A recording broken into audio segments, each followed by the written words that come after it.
time has come where we have to fight for our rights. We have to put our foot down and say, look, we are entitled. We can't be a second-class citizen in this society, this country. Till today, that caste census is hidden, is kept as a secret document.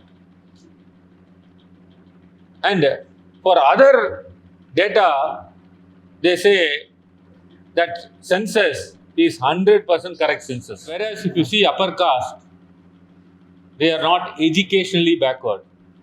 They call themselves as economically backward. What is economically backward? I can have a flat, I can have an agriculture land. It is enough on paper, 8 lakhs is shown. What an injustice. For this less population, you gave them in a golden platter 10%. But the majority of the population who are still downtrodden, who have not come to the mainstream, they are suffering. They are being still denied with promotions. They have been still denied with an entry into the educational institution. They are denied entering into the employment. Equality means what? A person coming from elite class, upper class, where generation after generation his forefathers have studied, they are in the government jobs. Therefore, the family have become so elite, so educated, that the person coming from that family, can he be treated equally with a person who is for the first time coming into the education stream, whose parents are not educated? And you all know that Tamil Nadu was the forefront runner for this reservation.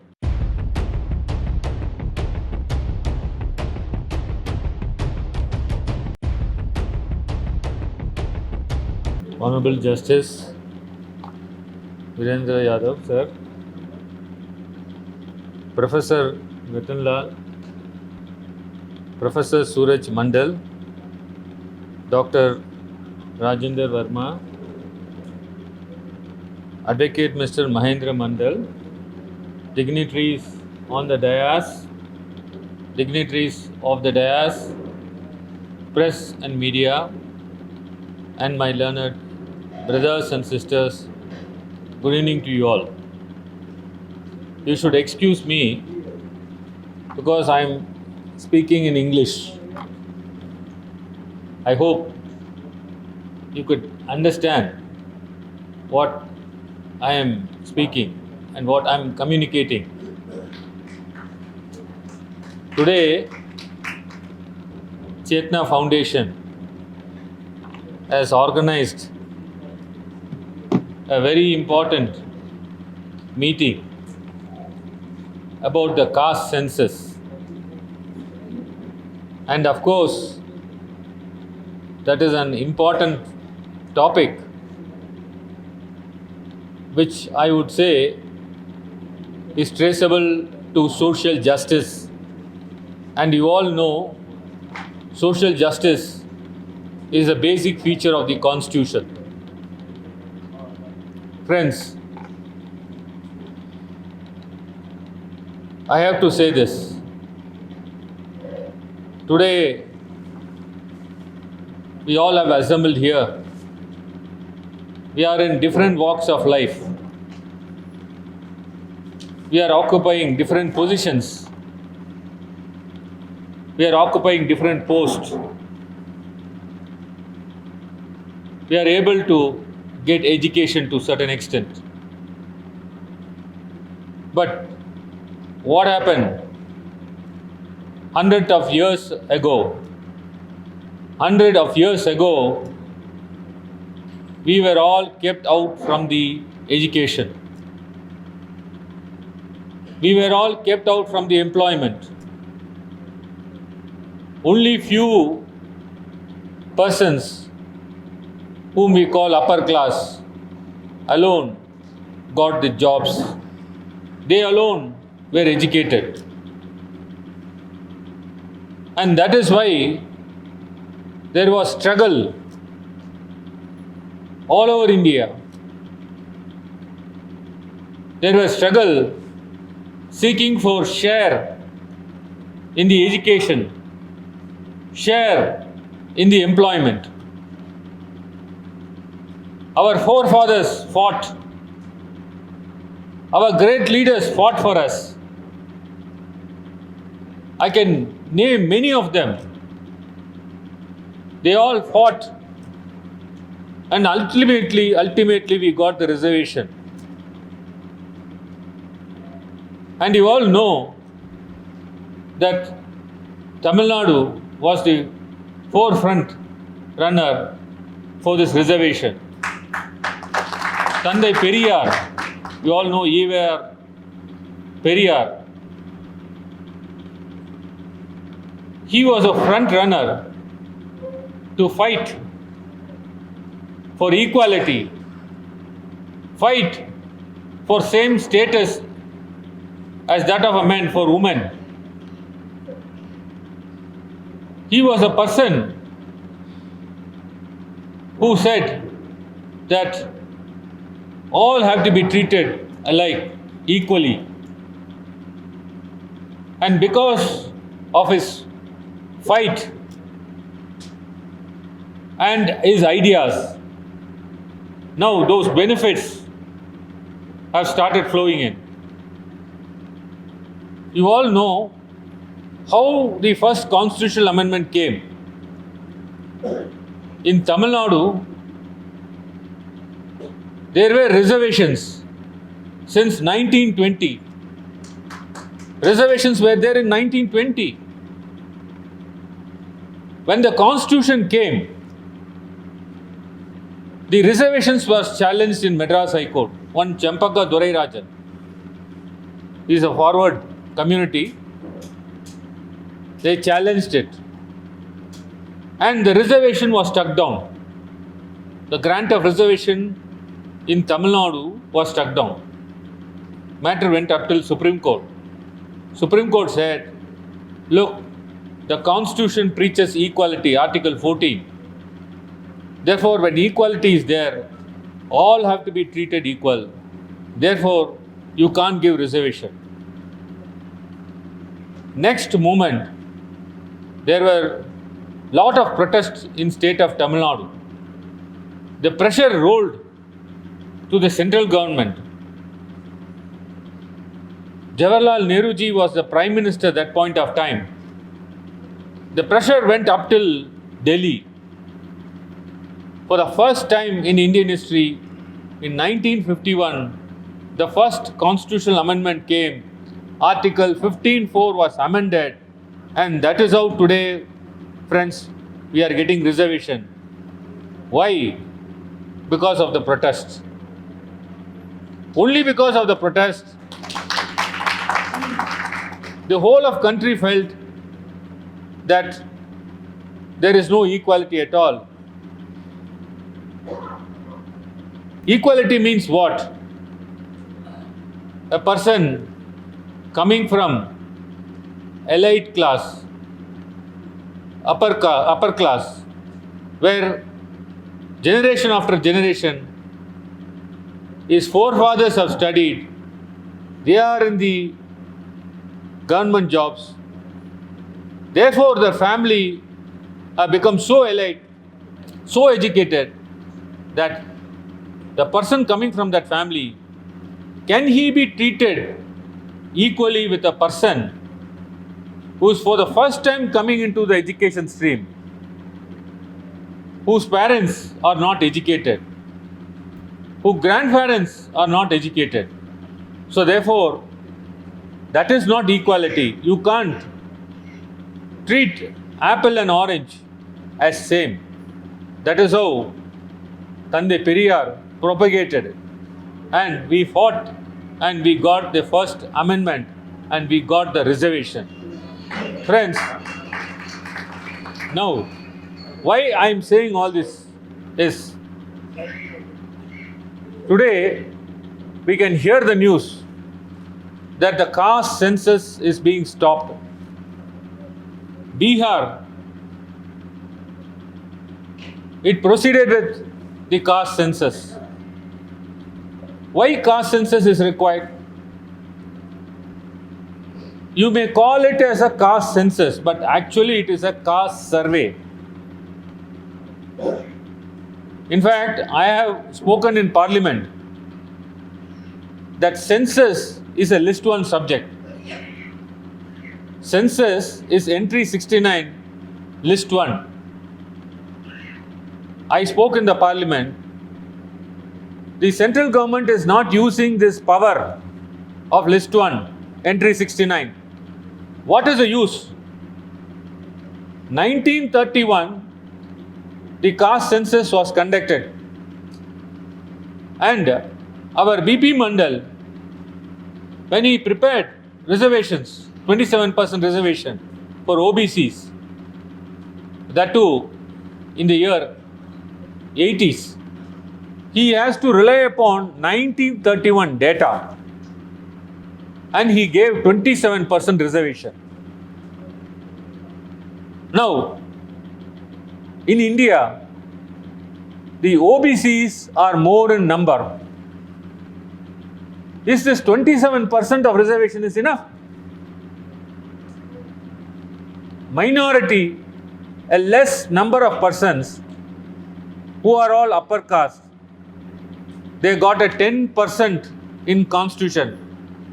Friends, we fought to get reservation, and first constitutional amendment came. We went to the street, we fought, we shed our blood. Then only we got the reservation. Whereas one section of people, they are easily able to get 10% and walk away. You know, this 10%, the so-called elite poors, the so-called poors, are they really poor? If you see what is the ingredients for EWS, they say you can have a flat, you can have an agriculture lands,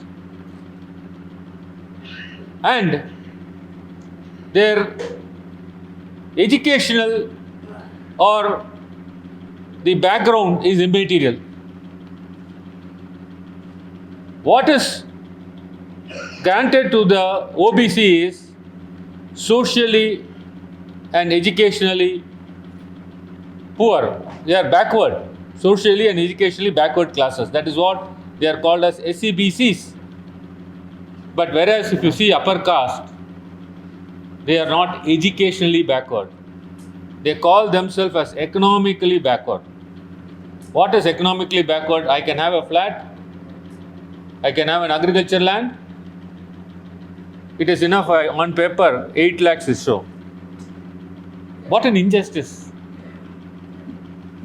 For this less population, you gave them in a golden platter 10%. But the majority of the population who are still downtrodden, who have not come to the mainstream, they are suffering. They are being still denied with promotions. They have been still denied with an entry into the educational institution. They are denied entering into the employment. And you have given them 27%. That 27%, are you fulfilling that? No. You are keeping all the posts vacant. If you see in central government jobs, more than 50% of the posts are vacant. My friend Suraj Mandal said, you tell me how many secretaries belongs to the OBCs. Tell me how many judges, Supreme Court judges, belongs to scheduled caste, backward class and scheduled tribes. So friends, still that division, discrimination is happening in this society.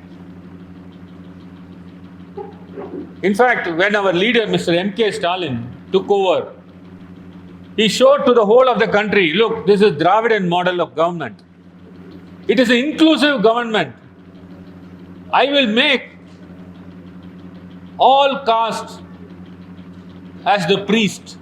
I will ask the person who is backward, who is downtrodden, who was denied entry into temple, he will be the priest. You get the blessings from him. And if you see the policies of Mr. M.K. Stalin, which is, in fact, everyone is astonished. Many, for all, including if you see women, he has made the travel free. He has even announced that every woman will get 1,000 rupees. And if you see the implementation of the social justice, a committee has been formed to monitor, to see every area, every aspect of the life, whether it's education, whether it's employment, the social justice is followed, the reservation is followed. Now friends, coming to this caste census. Now what is the difficulty if the government goes for a survey? You call it as a census, but the actual work which the government did is a survey. In fact, Indira Savani's case, the Supreme Court said, you can survey, you can have a backward class commission, you find out what is the ratio of all these backward classes, how many type of backward classes are there, and according to their representation, according to their eligibility, you can give reservation. We conducted the survey after having a backward class commission, Sattanathan Commission. Dr. Kalanger, who's known for his policies to bring up the downtrodden, uplift the Dalits, OBCs, he formed first backward class commission called as A. Sattanathan Commission. They went door to door. They conducted survey, they enumerated, they got the data. On the data, the reservation was given. Today, we have 50% of the backward classes, reservation for OBCs, 18% for the scheduled caste, and 1% for the scheduled tribe. This enumeration was done by the backward class commission when it is in 1960s. After that, there was another commission called as Amba Shankar Commission. They came in the year 1980s. They also did the same enumeration, and today Tamil Nadu has got a data. Now with this data, when cases are filed, challenged, we say, look, the population of the BCs, BCs means OBCs. In Tamil Nadu we call as backward class, which includes most backward class. With that data, we fought the cases in Supreme Court, we won the cases. The Supreme Court approved the data. The same exercise was started by the Bihar government. Why do you call it as a census? It is only a survey. You can't be carried away by the name. And today, the census has come to a halt. The survey has come to an halt. What the government wanted to do, the government wanted to identify how many of them are there. They wanted to give the reservations. What is wrong in that? Now, therefore, what I am saying is, we have to struggle. We have to fight for our rights. There is no point in myself or Justice Virendra Yadav or Professor Ratan Lal or Professor Suraj Mandal or Advocate, having this meeting. Each one should spread the message. Look, let the government do the survey. What is wrong in it? 1931 you conducted census. You are not doing till today. In 2015, the government again said it will conduct SECC, socially, educationally caste census. Socially, economically caste census, SECC. What happened, friends?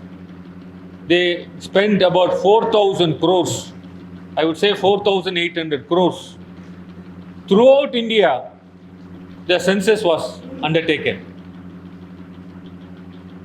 After the census was completed, it was published in all areas to invite objections.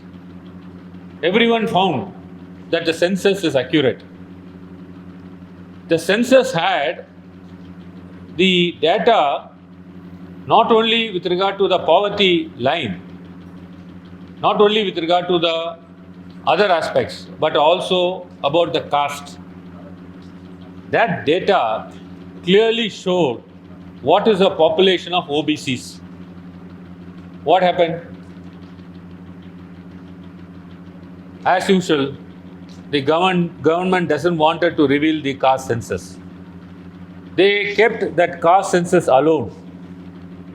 They said Niti Aayog will see whether this caste census alone is correct or not. Till today, that caste census is hidden, is kept as a secret document. And for other data, they say that census is 100% correct census. Therefore, they are not interested in giving our share. They are not interested in giving our share in the employment, our share in the education. They are denying it. And that is why, if this procedure of door-to-door enumeration is carried out, then everyone will come to know, oh, this 27% is very less. Give us 50%. Today that 27% is very less. You all know that there is no reservation insofar as the promotion is concerned. Only entry level you get the reservation for OBCs. There is no reservation at the promotion level. So unless we all stand together, fight and ask in one voice, look, you either do the caste census by yourself, or else you give that power to the state government. In fact, I had moved a private member bill. The list 1, entry 69, which is not at all used by the central government, not even once after coming into power. 73 years have gone after independence. The backward classes are treated as a second-class citizens in this country. Even after 73 years, no census has been done. Why no census is done? Because if census is done, you will be getting more reservations. You all will be getting more reservations. We will be getting more reservations. They don't want that to happen.